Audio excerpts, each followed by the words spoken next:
Olá, meus irmãos, amigos, pastores, alunos, superintendentes da nossa grandiosa escola bíblica dominical. A paz do Senhor, bem-vindos a este canal outra vez, essa grande comunidade criada para abençoar a vida de outras pessoas. E nós continuamos aí nossa viagem teológica, bíblica, pelo Evangelho segundo escreveu João. E hoje nós vamos ao resumo da nossa lição de número 6, baseado nos comentários do reverendo Hernandes Dias Lopes. Mais uma lição que com certeza vai somar na nossa vida cristã, no nosso conhecimento da palavra, no nosso ministério de ensino, em tudo que fazemos. Essa lição aqui com certeza vai ser um grande diferencial para todos nós. Então vamos lá. A lição de número 6, ela está baseada no capítulo 6 e 7 do Evangelho de João, que é o Evangelho em Estudo, e ela traz como título Pão da Vida, Água da Vida e Luz do Mundo. Os objetivos são os seguintes: trabalhar pela comida que permanece para a vida eterna, saber que só Jesus pode saciar a sede interior e acreditar que Jesus é a luz àqueles que estão em trevas. Esses são os objetivos da lição. E a equipe aqui do campo didático, né? Eles nos orientam a fazer aqui uma pequena reflexão antes da exposição dos tópicos, né, da lição, utilizando o seguinte recurso. Veja bem, introduz esta aula citando nomes de desertos e regiões áridas em situações caóticas, bem como parte do Nordeste brasileiro, onde as chuvas são escassas e as plantações e os animais estão sem vida. E a partir daí, você fazer uma conexão com essa situação, vamos dizer, né? Com o estado espiritual das pessoas, dos homens, das mulheres, que ainda não tiveram um encontro real com Cristo, com a graça da salvação. Então, por que está se pedindo isso? Porque, veja bem, a lição ela fala de pão da vida, água da vida e luz do mundo. O comentarista aqui, ele fez a seleção desses três elementos usados por Jesus, elementos da vida comum: a água, a luz e o pão. E em cima desses três elementos da vida comum, ele desenvolve, expõe, aplica lições espirituais. Então a utilização de elementos naturais para uma aplicação espiritual, entendimento de mensagens e princípios espirituais. Seria isso. E é interessante você fazer esse paralelo. Por exemplo, quando você vai em determinadas regiões, não só no Nordeste, mas em outras regiões áridas, secas, não é? Você percebe ali uma dificuldade de plantação, de água para os animais, um estado, vamos dizer assim, de calamidade, onde a vida, onde o alimento, onde a água, onde tudo isso aí é escasso, difícil, trazendo transtornos e sofrimento para as pessoas. Inclusive eu li um livro um tempo atrás, é um romance de Graciliano Ramos, grande escritor brasileiro. O tema do livro é Vidas Secas. E nesse livro ele retrata a situação, né, dessas regiões difíceis.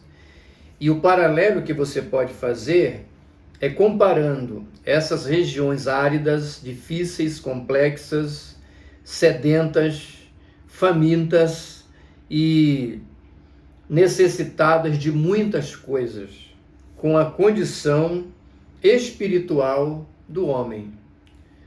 Uma secura espiritual, entendeu? Umas dificuldades no campo espiritual. E é em cima dessa realidade que João, que apresenta Jesus como Filho de Deus, ele se utiliza de 3 elementos inteiramente ligados a essa situação humana. Ele se utiliza de 3 elementos, que é o pão, a água e a luz. Para quê? Para trazer lições ao homem espiritual, falar da nossa vida com Deus, relacionada ao reino de Deus. Esse é o propósito fundamental da lição.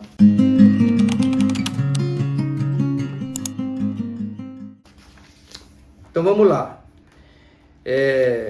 O textuário está em João 6,35. Declarou-lhe, pois, Jesus: eu sou o pão da vida, e quem vem a mim jamais terá fome, e o que crê em mim jamais terá sede. A verdade prática: Jesus é o elemento básico da vida. Ele é a própria vida. Os tópicos da lição, a introdução, né? O povo queria a comida, mas não a verdade. E no final, quase todos abandonaram Jesus e se recusaram a andar com ele. Jesus perdeu a multidão com um único sermão. Hernandes Lopes, nosso comentarista aqui, ele suscita novamente um aspecto já debatido em outras lições anteriores. A questão da postura de muitas pessoas em relação a Jesus e seus milagres. Então ele fala aqui, comida e verdade. São 2 elementos. Comida, um elemento material. Verdade, um elemento espiritual, no caso aqui. E Hernandes Lopes, ele nos chama a atenção novamente para essa questão. Muitas pessoas que andavam atrás de Jesus, elas queriam o quê? Comida, alimento, materialmente falando, porque ele fazia milagres, produzia muito alimento e as pessoas se alimentavam. As pessoas estavam somente atrás disso. Mas Jesus, ele tinha uma mensagem completa. Ele fazia coisas que atingiam as necessidades humanas, materiais, mas o seu foco maior era a questão o quê? Espiritual. Então, comida era o que ele oferecia, materialmente falando, e as pessoas eram atraídas por isso. Muitos iam atrás dele só por causa disso, mas ele não tinha só isso para oferecer. Ele tinha a verdade. O que é a verdade aqui? É a mensagem messiânica, a mensagem salvadora, a mensagem da graça. Você está entendendo? Então você pode, inclusive, focar na sua exposição nesse sentido. Hoje, por exemplo, nós temos um retrato diferente nesse aspecto? Infelizmente não. Multidões e multidões continuam fluindo a Cristo apenas atrás dos seus benefícios, de suas bênçãos. Como já dissemos, não é? Eu quero as bênçãos do Senhor, sem nenhum compromisso com o Senhor das bênçãos. Jesus era o Senhor das bênçãos. Ele abençoava, mas ele tinha uma mensagem de salvação, de graça, de arrependimento, de mudança de vida, que muitas pessoas não queriam. Elas queriam apenas os benefícios. E hoje é a mesma coisa. As pessoas querem, não todas, mas uma parte, o quê? uma parte quer os benefícios do Evangelho, né? As bênçãos materiais que o Evangelho promove, esquecendo-se de que a mensagem de Jesus, acima de tudo, é uma mensagem de salvação. Muito importante isso. Indo à exposição dos tópicos, o tópico número 1, o pão da vida. E nós temos 3 itens, né? O primeiro, comida e verdade, né? Que nós já nos reportamos aqui, né? As pessoas queriam comida e não queriam a mensagem salvadora, tá certo? Que creias naquele que Pai enviou, o exercício da fé sem nenhuma evidência humana. É isso que é o foco aqui desse primeiro tópico, né? As pessoas queriam comida, mas Jesus tinha, além disso, a palavra da verdade. Ou seja, o exercício da fé em Deus, a fé salvadora, a fé do relacionamento, sem nenhuma evidência humana. Evidência em que sentido? Sem nenhum elemento. Eu creio em Deus por aquilo que Ele é, não pelo que Ele faz apenas. Se tem, glória a Deus. Se não tem, eu não deixo de servir a Deus. Eu não deixo de crer. Eu não deixo de confiar nele. Esse é o sentido, tá? Você quer ver uma coisa? Uma nota de rodapé aqui, ó. Crer independente das circunstâncias. E aqui eu abro um parênteses para o testemunho de Gunnar Wingre. Você assembleiano, se for, você conhece esse personagem. Gunnar Wingre foi o fundador da Assembleia de Deus em Belém do Pará, pelos idos de 1910. Foi um homem que doou a vida dele, viveu para Deus, né? Quando ele se converteu mesmo, ele viveu para Deus toda a sua vida, dedicou, deu a sua vida pela obra missionária no Brasil, né? Abandonou tudo, chegou até a perder a noiva, a primeira noiva que ia casar com ele, perdeu porque ele tomou uma decisão de vir ao Brasil e não ir para a Índia como missionário. E ele deu a sua vida nas missões brasileiras.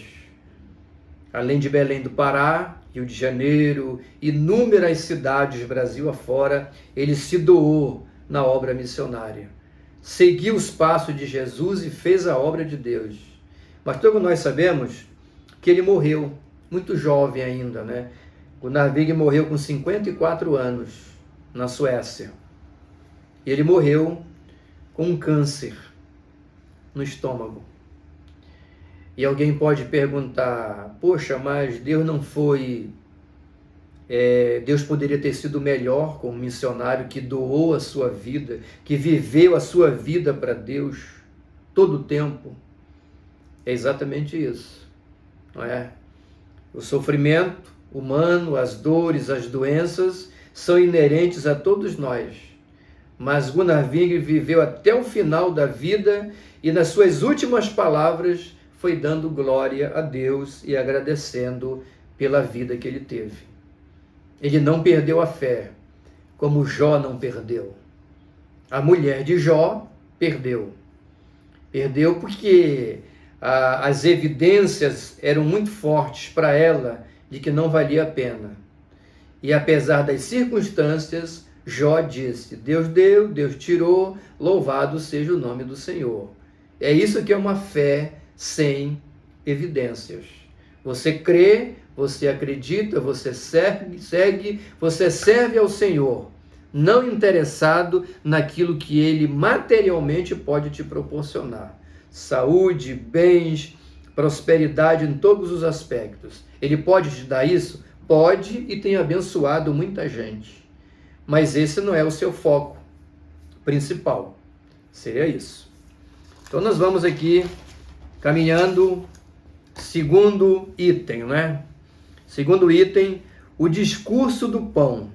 Replicou-lhe Jesus, em verdade vos digo, não foi Moisés quem vos deu o pão do céu, o verdadeiro pão do céu é meu Pai quem vos dá.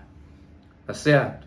Jesus faz aqui uma afirmação bombástica, que sacudiu as estruturas dos líderes religiosos de Israel e de muita gente que escutava Jesus. Ele diz assim, olha, não foi Moisés que vos deu o pão do céu.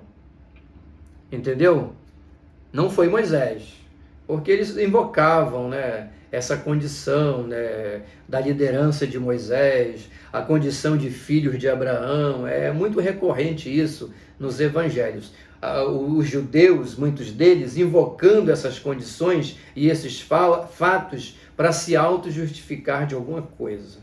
Jesus foi incisivo, não é? Incisivo, no caso aqui, dizendo, não foi Moisés quem vos deu o pão do céu. Certo? Então, o nosso comentarista aqui, ele cita 6,30, dizendo assim, olha, nossos pais comeram o maná no deserto, como está escrito, deu-lhes o comer pão do céu. Jesus respondeu à pergunta insincera deles, corrigindo o entorpecido entendimento, dizendo que não foi Moisés quem deu a eles o pão do céu. Então, aqui é um debate entre Jesus e aquele grupo de pessoas, não é? Jesus reconhece que o maná foi dado, entendeu? Mas ele é incisivo ao dizer que esse maná que foi dado no deserto por Deus aos filhos de Israel não era o pão do céu. Era um prenúncio, era uma tipologia, era uma profecia, era um anúncio adiantado de algo maior que ia acontecer no futuro, evidentemente. Isso é maravilhoso. Abrindo uma nota de rodapé aqui, para você enriquecer a lição. Todas as vezes que a gente falar assim, olha, uma nota de rodapé, você pega a caneta, o seu caderno aí, você anota, porque isso vai enriquecer a sua exposição. Você vai paulatinamente se tornando um expositor brilhante, usado por Deus, que faz gosto às pessoas ouvir. Você está entendendo? Transforme-se nesse tipo de ensinador, para o seu ensino semelhante ao de Jesus, com autoridade, e não aquele xarope dos fariseus, não é? Que não se sabia por onde começava e nem por onde terminava. Então vai aqui uma nota de rodapé, olha. O maná que a lição se refere aqui, está muito claro aqui, né? Eles disseram que Moisés deu o maná no deserto e Jesus replica dizendo que de fato Moisés deu. Mas Moisés não deu o pão verdadeiro que desce do céu aos filhos de Israel. Não foi ele, não.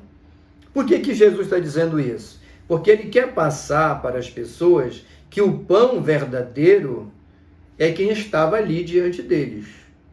Coisa que eles não queriam admitir, nem crer, nem acreditar, apesar das evidências. Você está entendendo? Então vamos aqui, olha, o maná, o que era o maná? A gente sabe o que era o maná. Você é um expositor, você sabe o que era o maná, como é que isso funcionava, mas uma grande maioria das pessoas que vão te ouvir, talvez não tenha esse conhecimento assim detalhado do que era realmente o maná que Moisés entregou aos filhos de Israel no deserto. Então é muito importante isso, para poder clarear, para as pessoas poderem perceber o ensinamento com mais clareza, com mais dinâmica. Você está entendendo? Então olha só, olha, o maná, no hebraico, manhu. Manhu significa o que é ele. Manhu é a expressão hebraica, mais ou menos aqui, que eu não sou um falante de língua hebraica, né? Aqui significa, o maná, era a expressão hebraica para a palavra que nós conhecemos como maná. E manhu significa, traduzido, o que é ele? E isso tem um sentido muito importante. Alguém poderia dizer, mas o ideal não seria perguntar o que é isto? Quando os filhos de Israel, entendeu, viram o maná, aquele pão, né, que eu vou já explicar, eles associaram o que é o maná. manhu, que significa quem é ele, e não o que é isto, que seria mais lógico. Mas tem uma explicação. O que era o maná? O maná não era um pão pronto que caía no chão, não. Era uma espécie de um grão que aparecia, né, sobre os campos, sobre o deserto, uma espécie assim no meio assim do orvalho. Então os filhos de Israel recolhiam aqueles grãos e aquilo ali era feito a colheita, né, se torrava e ali se preparava o pão. Né, se colhia, torrava, moía e se fazia o pão que Israel comeu durante 40 anos no deserto. Tá? Então era isso que era o maná, aquela sementinha, aquele grãozinho. De segunda a sexta, segunda a quinta se colhia normal. Na sexta se colhia dobrado, porque era para a sexta e para o sábado, já que no sábado não podia se fazer atividades. Você está entendendo? Então esse era o maná que caía ali no deserto. Agora, aquele maná, esse maná que caía, os grãos ali, era o quê? Era um prenúncio, um tipo de algo maior que aconteceria depois. Quando você lê Mateus 4, você percebe que Jesus vai ao deserto. E quantos dias Jesus passou no deserto? 40 dias, 40 noites. Você pode fazer uma conexão. 40 dias e 40 noites de Jesus com os 40 anos que Israel peregrinou no deserto. Você está entendendo? Eles peregrinaram 40 anos no deserto comendo maná, esse pão feito desse grão colhido por uma providência divina. Anos depois, Jesus se manifesta, o Filho de Deus, o Verbo encarnado, entendeu? E quando ele toma forma humana, ele vai ao deserto e lá ele passa 40 dias. E olha que interessante, lá no deserto, quando Satanás aplica a primeira tentação em Jesus, o que Jesus diz? O inimigo fala: se tu és o Filho de Deus, transforma essas pedras em pães. Jesus responde: nem só de pão viverá o homem, mas de toda palavra que sai da boca de Deus.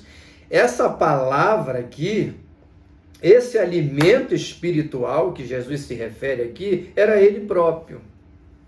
Era ele próprio. Tanto que quando você continua, diz assim, olha, Cristo diz, não só de pão viverá o homem, mas de toda a palavra. Ele é o maná verdadeiro. Em João 6,49, João utilizou-se do símbolo do maná para falar da divindade de Cristo.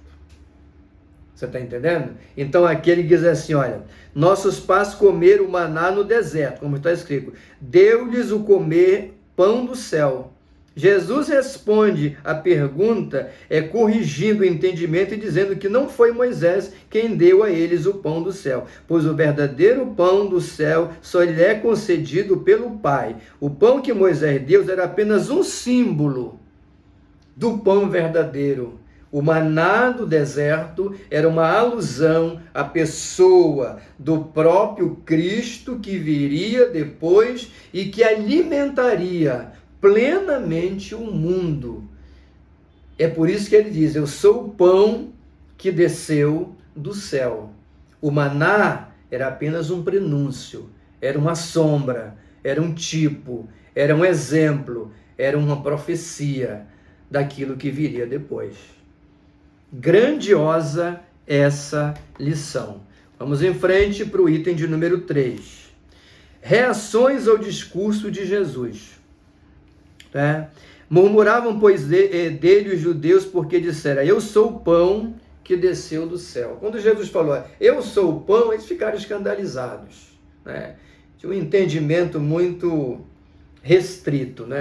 Então aqui, Hernandes Lopes usa o termo decepção. Não gostaram da pregação de Jesus. E depois a palavra abandono. Muitos o abandonaram. não gostaram, se decepcionaram. Jesus não quis agradar seus ouvintes, quis levá-los ao arrependimento, né? Muitos ficaram assim decepcionados com a sua palavra, mas aqui está escrito, né? Chamando a gente para essa reflexão. Jesus ele não queria agradar os seus ouvintes, ele não queria agradar, passar a mão na cabeça deles, não. Ele queria levá-los ao arrependimento. E essa via para o arrependimento é dolorosa. Por quê? Porque ela mexe com as nossas feridas, com as nossas marcas, com as nossas vaidades, com tudo aquilo que é cômodo para nós. Você está entendendo? Aí Jesus vai lá e mexe e as pessoas não gostam. É por isso que o evangelho verdadeiro, ele incomoda. E depois vem o abandono.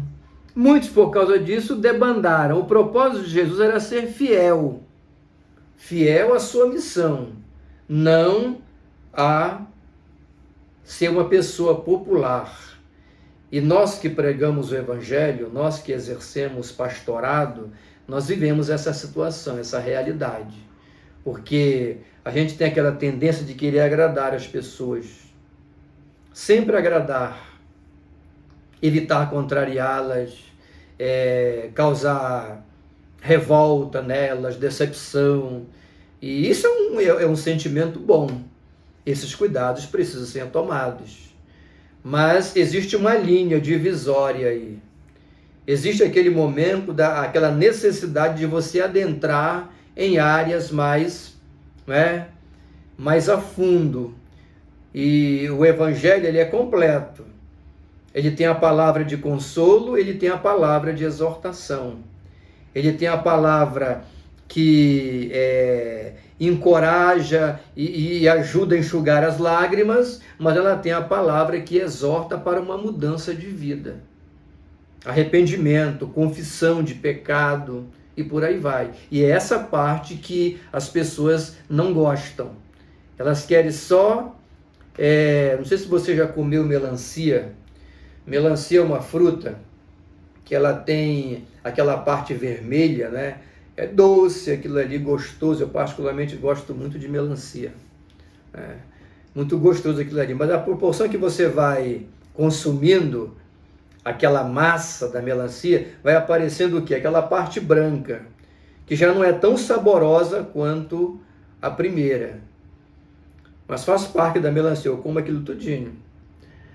Então as pessoas elas querem só a parte doce do evangelho, no caso, né? Só a parte doce. Não sei se você já ouviu falar numas caixinhas que vendem em livraria evangélica, chamada caixa de promessa. Eu não tenho nada contra a caixa de promessa, acho maravilhoso aquilo. Mas tem uma observação a fazer. Caixa de promessa, geralmente, o nome já está dizendo, tudo que você puxa ali tem papelzinho de toda cor, né?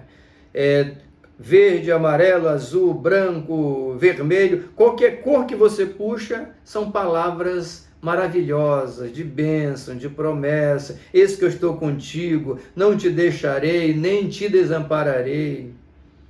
Dificilmente você vai meter a mão numa caixa de promessa e vai puxar um papelzinho que vai trazer assim escrito, olha, lembra-te de onde caíste, arrepende-te antes que eu venha contra ti. Dificilmente. Pode até ter, mas é muito difícil. Por quê? Porque as pessoas não gostam de coisas enfáticas, né? Que mexem com as estruturas. Era o caso dessas pessoas aqui. Então, Jesus foi muito incisivo e muitos o abandonaram por causa disso. Vamos continuar. Lição maravilhosa, uma grande viagem pelo Evangelho de João.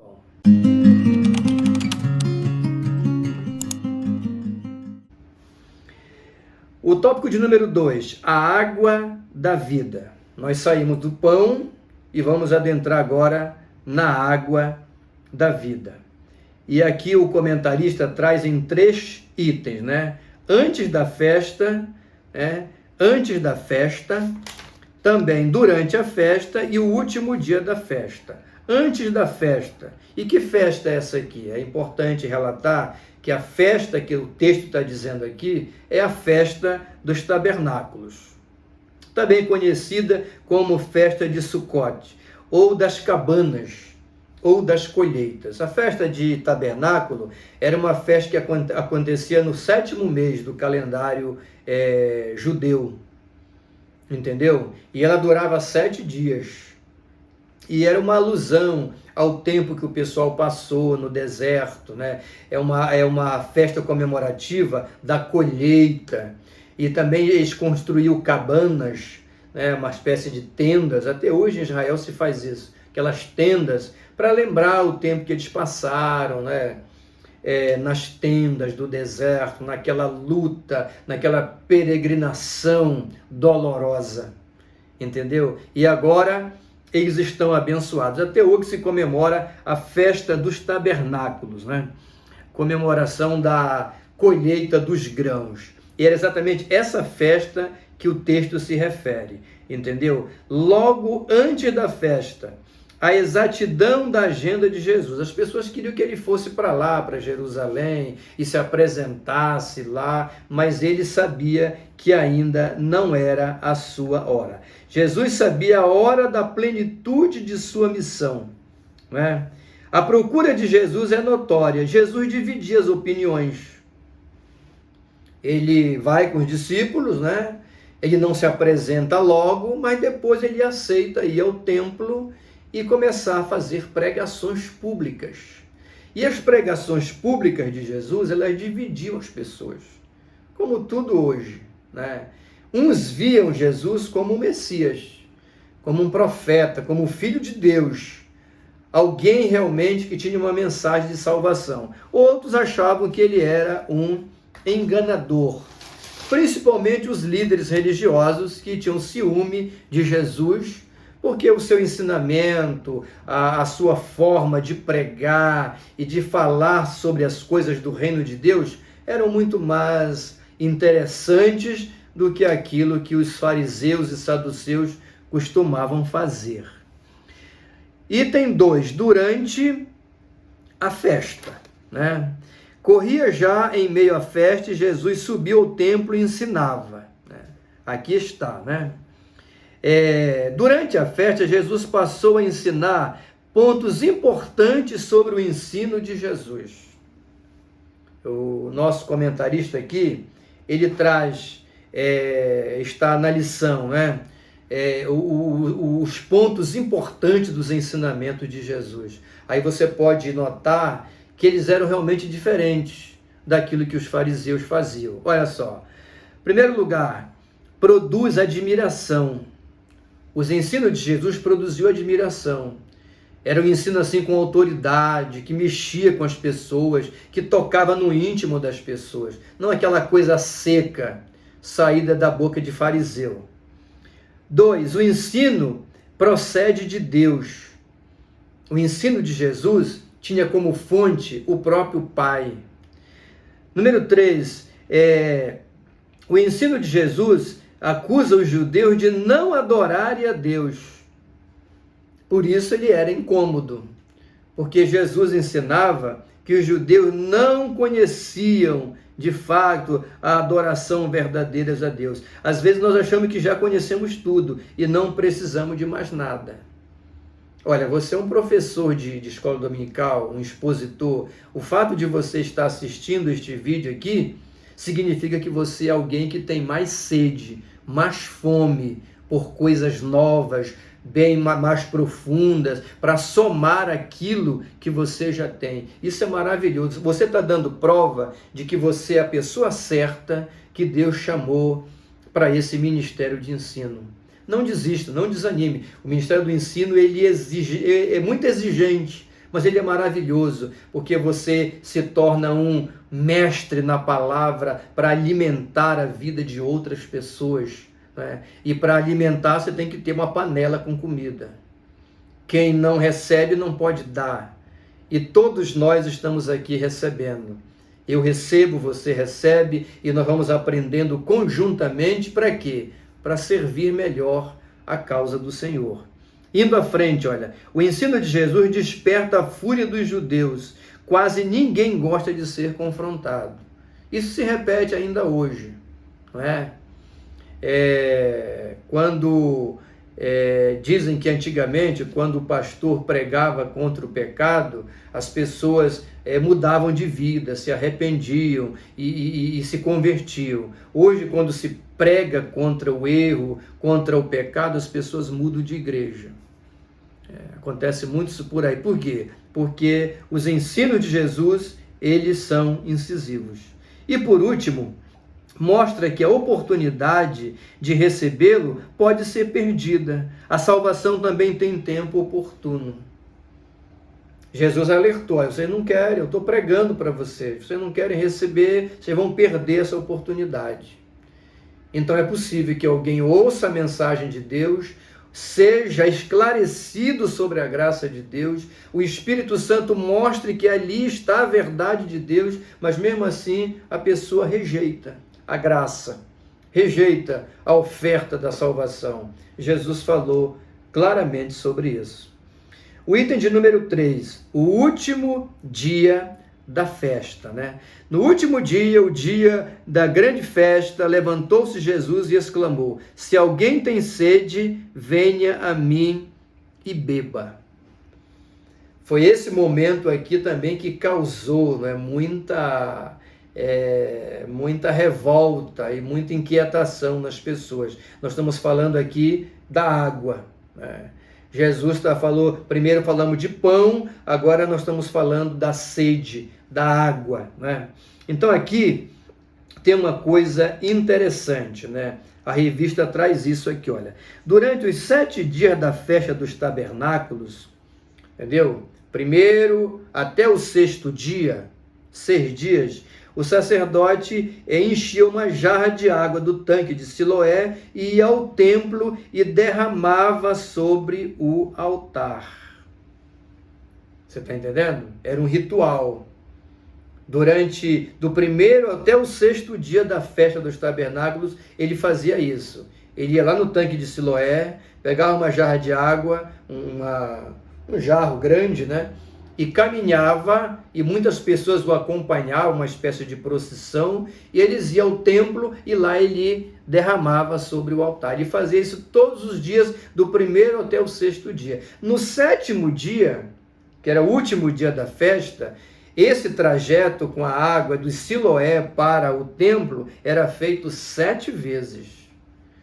Eram 7 caminhadas, 7 romarias, 7 procissões, não é? Com aquela água, e isso representava o quê? Recordava a água da rocha. Você está entendendo? Você lembra quando o povo de Israel sentiu sede no deserto e Deus mandou ele falar a rocha? Está entendendo? Ele terminou ferindo a rocha, mas esse detalhe que não interessa aqui, a verdade é que jorrou água. E a água, o povo matou a sua sede. Então, essa água aqui, essa caminhada com o jarro de água, é uma alusão, né, a recordar a água da rocha. Mas também apontava para a abundância espiritual da era messiânica. Porque no momento que Jesus viu aquele povo caminhando, o sacerdote à frente com aquele jarro de água para fazer aquele ritual, ele não achou que aquilo estava errado, não. Jesus era um judeu e ele participava de todos esses rituais, praticamente, né? Ele não disse que estava errado, mas ele olhou aquilo, quando ele viu aquilo ali, ele exclamou assim, olha: no último grande dia da festa, levantou-se Jesus e exclamou: se alguém tem sede, venha a mim e beba. Olha o que ele estava dizendo. Esse ritual aí que vocês estão fazendo só lembra mesmo a questão lá das águas do deserto, da rocha. Isso é maravilhoso.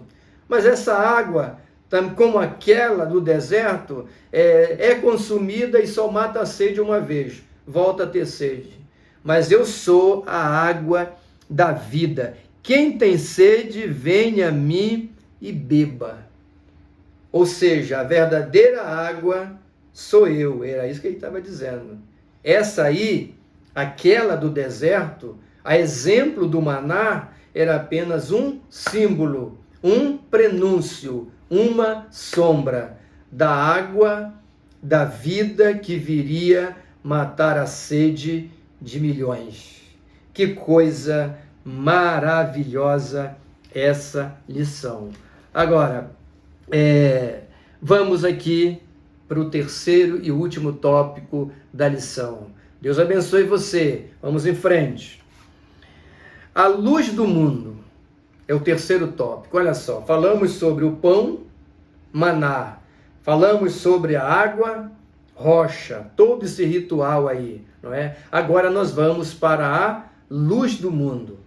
Pão, água já foi. Agora a luz, o terceiro elemento que nos traz ensinamentos espirituais. O primeiro tópico, o primeiro item aqui, Hernandes Lopes diz que a luz é uma pessoa. A Bíblia diz também que a luz é uma pessoa. A luz no Antigo Testamento, né? Coluna de fogo na frente do povo, você lembra disso, né? E uma coluna de fogo. E durante o dia uma nuvem. O Senhor é a minha luz, Salmo 27. Lâmpada para os meus pés é a tua palavra e luz para o meu caminho. Que é isso? Salmo 119, versículo 105. A luz aponta para a pessoa do próprio Deus. Deus é luz. E nele não há treva nenhuma, diz o apóstolo do amor, João, o grande escritor do Evangelho do Filho de Deus. Então a luz aponta para a pessoa do próprio Deus. Segundo lugar, a luz é uma promessa. Além de ser uma pessoa, ela é uma promessa. Tá? Quem me segue não andará nas trevas, pelo contrário, terá a luz da vida. É uma promessa, né? É uma promessa. E aí, o comentarista aqui, ele cita aqui um outro comentarista, né, dizendo que a palavra grega é akolouten. Akolouten é uma palavra grega traduzida por seguir, aquele que me segue. Olha o que o texto diz, olha.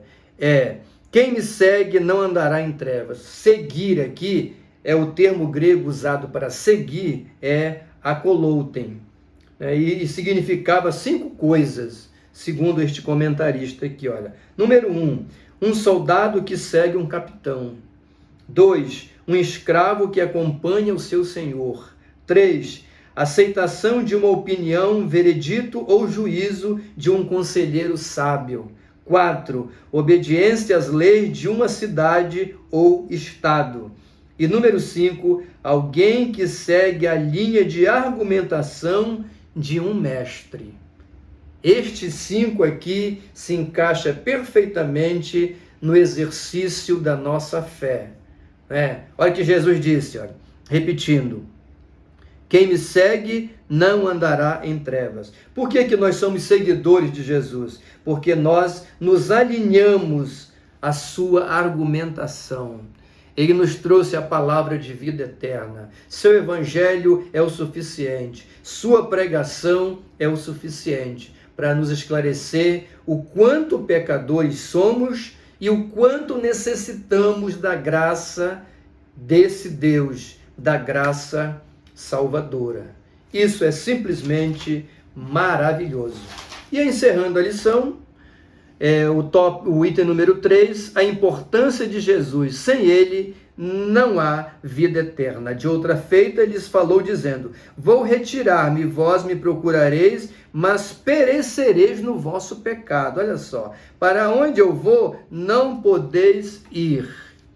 A gente pode ir para onde Jesus foi? Podemos.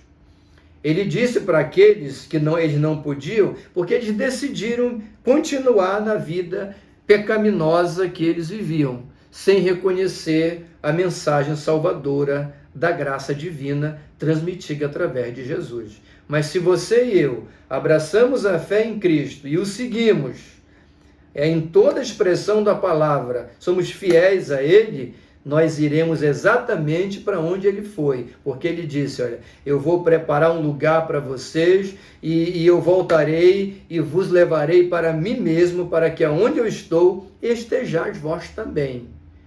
Todos nós que somos seguidores de Jesus, não religiosos apenas, mas seguidores de Jesus, nós somos candidatos a revê-lo e a morar com ele no reino celestial. Como no tempo do Novo Testamento, existem duas classes de pessoas: os que recebem Jesus e os que rejeitam Jesus. Isso é uma realidade hoje. Era naquele tempo assim, sempre foi ao longo da história da cristandade e continua a mesma coisa hoje.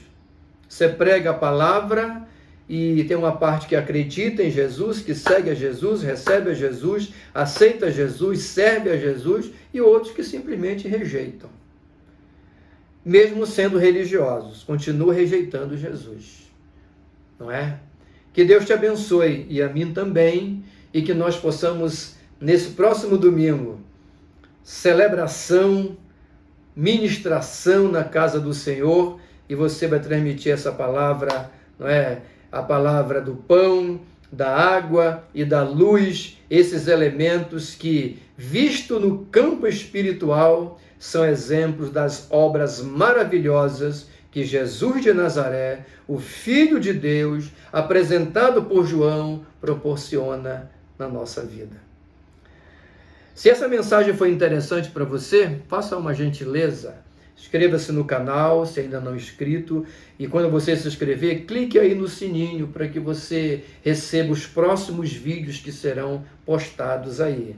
Sempre nós temos vídeos novos, devocionais, ensino e meditações. Também você pode deixar o seu comentário. Diga de que cidade você está assistindo esse vídeo, né? E não se esqueça de deixar a sua oferta. E oferta aqui não é dinheiro, é o seu like.